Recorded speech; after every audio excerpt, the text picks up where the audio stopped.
दोस्तों, जैसा कि आप सभी जानते हैं, इसी साल मई के महीने में नवी मुंबई इंटरनेशनल एयरपोर्ट ओपन होने वाला है। ये एयरपोर्ट न केवल महाराष्ट्र बल्कि पूरे भारत का दूसरा सबसे बड़ा एयरपोर्ट है। तो जब इस वाले एयरपोर्ट का संचालन शुरू होगा तो बताया जा रहा है कि मुंबई में जो छत्रपति शिवाजी इंटरनेशनल एयरपोर्ट है, जो हर साल करीब 50 मिलियन लोगों को संभाल रहा है, उसका जो टर्मिनल 1 है उसको बंद कर दिया जाएगा और वहाँ के जो 10 मिलियन यात्री हैं उनको नवी मुंबई में शिफ्ट किया जाएगा। तो इस वीडियो में हम लोग जानेंगे कि किस तरह से नवी मुंबई का जगह ले रहा है, किस तरह से Navi Mumbai international airport Chhatrapati Shivaji international airport का जगह लेने वाला है, कितने साल लगेंगे जब नवी मुंबई के एयरपोर्ट को बहुत पीछे छोड़ देगा। तो आइए गौर फरमाते हैं नवी मुंबई इंटरनेशनल एयरपोर्ट पर और जानने का प्रयास करते हैं कि कैसे ये एक फ्यूचरिस्टिक सिटी बनने जा रहा है। महाराष्ट्र गवर्नमेंट का आखिर प्लान क्या है, किस तरह से दोनों एयरपोर्ट को आपस में जोड़ा जाएगा, एक एयरपोर्ट के लोगों को दूसरे एयरपोर्ट में कैसे शिफ्ट किया जाएगा, क्या ये इतना आसान होगा? नमस्कार दोस्तों, मैं विकास और आप देख रहे हैं ऑल इंडिया प्रोजेक्ट।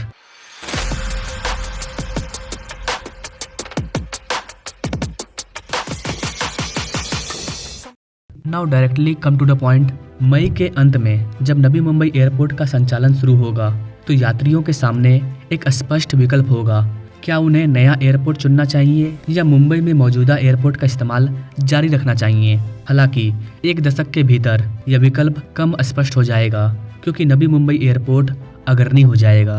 अनुमानों के अकॉर्डिंग 2030 के दशक की शुरुआत तक यह मुंबई महानगर क्षेत्र MMR में अधिकांश उड़ानों को संभालेगा और फिर यह एक प्राथमिक एयरपोर्ट बन जाएगा इस पूरे रीजन का, पूरे मुंबई का, चाहे मुंबई 3.0 हो, मुंबई 4 हो, नैना सिटी हो, इस पूरे रीजन का प्राथमिक एयरपोर्ट बन जाएगा Navi Mumbai airport.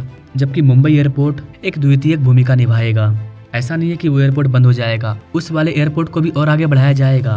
But Navi Mumbai international airport Bharat का दूसरा सबसे बड़ा एयरपोर्ट है, तो ये अपने आप में काफ़ी ज़्यादा खास होगा। और जो छत्रपति शिवाजी अंतर्राष्ट्रीय हवाई अड्डा है उसको भी एक मौका मिल जाएगा कि वो अपने रूप को फिर से संवारे, अपने को ठीक ठाक करे, उस पर भार कम होगा तो उसको एक नए सिरे से रीडेवलप किया जाएगा। वर्तमान कंडीशन की बात करें तो अभी जो सर्दी आएगी 2025 में, इस सर्दी में ये एयरपोर्ट करीब 55 मिलियन यात्रियों को संभालेगा और इसका 5वां हिस्सा नवी मुंबई एयरपोर्ट पर जाएगा, यानी कि शिफ्ट कर दिया जाएगा। सांता क्रूज पूर्व में मुंबई टर्मिनल 1 द्वारा संभाले जाने वाले 15 मिलियन यात्रियों में से 10 मिलियन यात्रियों को ले जाने वाली उड़ानें अक्टूबर के अंत तक नवी मुंबई इंटरनेशनल एयरपोर्ट के टनल 1 पर स्थानांतरित होने की संभावना है, जबकि बचे हुए 5 मिलियन लोगों को मुंबई के सहार में टर्मिनल 2 पर समायोजित करने का प्लानिंग है। सूत्र ने कहा, इस बदलाव को समायोजित करने के लिए मुंबई टनल 2 की क्षमता 40 मिलियन से बढ़ाकर 45 मिलियन यात्री की जाएगी। वर्तमान में सभी उड़ानें घरेलू और अंतर्राष्ट्रीय मुंबई हवाई अड्डे पर एकल परिचालन रनवे पर उतरती है, जिसके बाद यात्रियों को उनके संबंधित टर्मिनल T2 या T1 पर ले जाया जाता है। निजी और चार्टर विमानों सहित अधिकांश समान विमानन उड़ानें भी आने वाले महीनों में नवी मुंबई हवाई अड्डे पर स्थानांतरित हो जाएगी। इस सर्दी में मुंबई हवाई अड्डे पर हवाई यातायात की भीड़भाड़ कम होने की उम्मीद है, क्योंकि हम लोग 10 मिलियन यात्रियों को शिफ्ट कर देंगे नवी मुंबई इंटरनेशनल एयरपोर्ट पर, जिससे इसकी समयबद्धता का रिकॉर्ड बेहतर होगा। इसका सबसे अच्छा रिजल्ट ये होगा कि मुंबई हवाई अड्डे पर उतरने के लिए प्रतीक्षा कर रहे उड़ानों के लिए होल्डिंग समय या प्रस्थान के लिए पुशबैक शुरू करने के लिए प्रतीक्षा समय कम होने की संभावना होगी, जिससे समय पर प्रदर्शन में सुधार होगा। लंबी अवधि में बिजी और भीड़भाड़ वाला मुंबई हवाई अड्डा MMR के द्वितीयक हवाई अड्डे के रूप में नंबर 2 स्थान पर होगा। दुनिया के महान शहरों में आमतौर पर कई हवाई अड्डे होते हैं। इनमें से एक प्रमुख हवाई अड्डा होता है और एक अन्य द्वितीयक हवाई अड्डे के रूप में काम करता है। उदाहरण के लिए लंदन में हीथ्रो सबसे बिजी हवाई अड्डा है, जबकि गेटविक, स्टैनस्टेड और ल्यूटन द्वितीयक हवाई अड्डे के रूप में काम करता है। इसी तरह न्यूयॉर्क का मुख्य हवाई अड्डा जॉन एफ कैनेडी है, जिसमें नेवार्क, लिबर्टी और लगार्डिक द्वितीयक हवाई अड्डे के रूप में काम करते हैं। यहाँ पर गाइस आपको बता दें कि वर्तमान में मुंबई हवाई अड्डा 2024 में करीब 55 मिलियन यात्रियों को संभाल रहा है। यह इस दशक में मुंबई का हीथ्रो बना रहेगा, यानी कि मुंबई का जो एयरपोर्ट है वो लंदन के सबसे बड़े एयरपोर्ट को टक्कर दे रहा है इस पूरे दशक के दौरान, जिसके दौरान उलवे में नया नवी मुंबई हवाई अड्डा महानगर के गेटविक के रूप में काम करेगा, जो कि इस साल 10 मिलियन और 2026 के मध्य तक 20 मिलियन यात्रियों को संभालने की संभावनाएं हैं। जैसा कि आप सभी जानते होंगे, नवी मुंबई हवाई अड्डे के टर्मिनल 1 की घोषित यात्री हैंडलिंग क्षमता 20 मिलियन PPA या प्रतिदिन लगभग 55,000 है।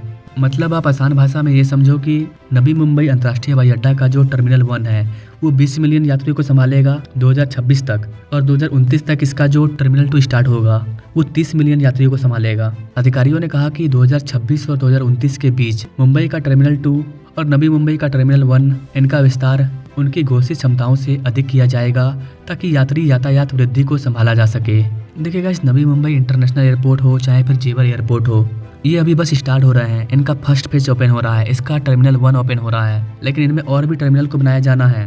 जैसे कि जेवर एयरपोर्ट में कई सारे टर्मिनल बनेंगे, 4 रनवे वहाँ पर बनाया जाएगा। ठीक वैसे ही नवी मुंबई में 2 रनवे को बनाया जाएगा। तो पहला रनवे और टर्मिनल 1 स्टार्ट हो रहा है, उसके बाद दूसरा पर भी काम लगातार जारी रहेगा।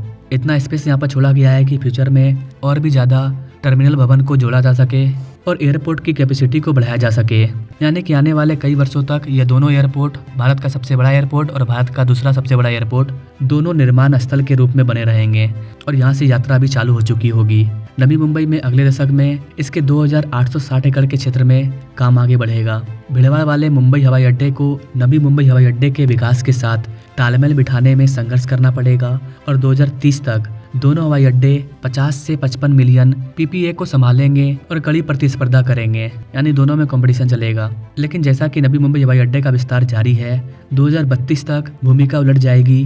2032 के बाद नवी मुंबई हवाई अड्डा लंदन के सबसे बड़े हवाई अड्डे के बराबर लोगों को सेवाएं प्रदान करेगा, जिसमें समानांतर रनवे होंगे। 2032 में नवी मुंबई हवाई अड्डे में 20 मिलियन PPA क्षमता वाला अपना टर्मिनल 3 भी होगा और बाद में 2036 में टर्मिनल 4 भी होगा, जिसकी क्षमता भी 20 मिलियन PPA की होगी। ओवरऑल 2036-37 में जब पूरा का पूरा नवी मुंबई अंतर्राष्ट्रीय हवाई अड्डा बन करके तैयार होगा तो ये करीब 90 मिलियन लोगों को सेवाएं प्रदान करेगा, जो कि काफ़ी ज़्यादा है गाइस। और उस टाइम यहाँ की जनसंख्या भी उतनी ज़्यादा होगी, तो ये ज़रूरी भी है। मुंबई हवाई अड्डा अपने एकल रनवे के साथ लंदन के गेटवे की तरह क्षेत्र का द्वितीयक हवाई अड्डा बन जाएगा। तो आने वाले टाइम में नवी मुंबई एक फ्यूचरिस्टिक सिटी बनेगा जो कि मुंबई के जगह को लेने का प्रयास करेगा। नवी मुंबई अंतर्राष्ट्रीय हवाई अड्डे के CEO BBJK शर्मा ने कहा कि नवी मुंबई हवाई अड्डे को मल्टी मोडल कनेक्टिविटी का अच्छा समर्थन प्राप्त है और हमें MMR की लगातार बढ़ती मांग को पूरा करने का भरोसा है। उन्होंने कहा कि मुझे पूरा विश्वास है ये हवाई अड्डा क्षेत्र और देश के विकास में बहुत योगदान देगा। 2 हवाई अड्डों के बीच इस प्रतिस्पर्धा के अंतिम चरण में मुंबई हवाई अड्डे के लिए एक बड़ी गिरावट आएगी, जो 2010 तक भारत का सबसे बिजी हवाई अड्डा था। झुग्गियों से घिरे और भूमि अधिग्रहण की संभावना के बिना मुंबई हवाई अड्डे का विस्तार नहीं हो पाएगा।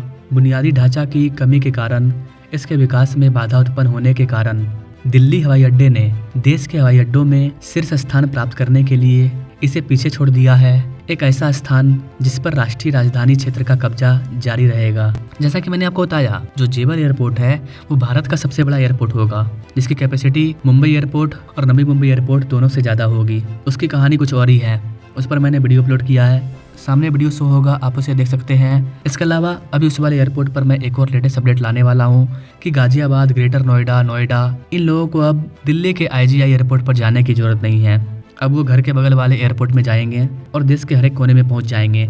तो यहाँ पर बेसिकली इस वाले वीडियो में मैंने नवी मुंबई के बारे में आपको बताया, नवी मुंबई किस तरह से मुंबई के एयरपोर्ट का जगह लेने का प्रयास कर रहा है और लेगा, कैसे नवी मुंबई का विस्तार होगा, नवी मुंबई का फ्यूचर प्लानिंग क्या होगा, उसके बारे में हमने जाना। नवी मुंबई एक फ्यूचरिस्टिक सिटी बनने वाला है, कैसे बनेगा उसको हम लोग किसी और वीडियो में समझेंगे। यहाँ पर मैंने एयरपोर्ट पर सिर्फ बात किया है, लेकिन सच में नवी मुंबई से बेहतर होने वाला है। अगर आप फ्यूचरिस्टिक सिटी नवी मुंबई के बारे में जानना चाहते हैं तो आप अपने राय कमेंट बॉक्स में जरूर दीजिएगा। आपके कमेंट के अकॉर्डिंग मैं इस पर वीडियो लाऊंगा। बाकी वीडियो पसंद आया तो एटलीस्ट 2-4 फ्रेंड को शेयर करें ताकि हमारा वीडियो आगे पहुंचे, ताकि लोगों को नवी मुंबई के बारे में पता चले। बाकी मिलेंगे अपने लोग नेक्स्ट वीडियो में, तब तक के लिए जय हिंद।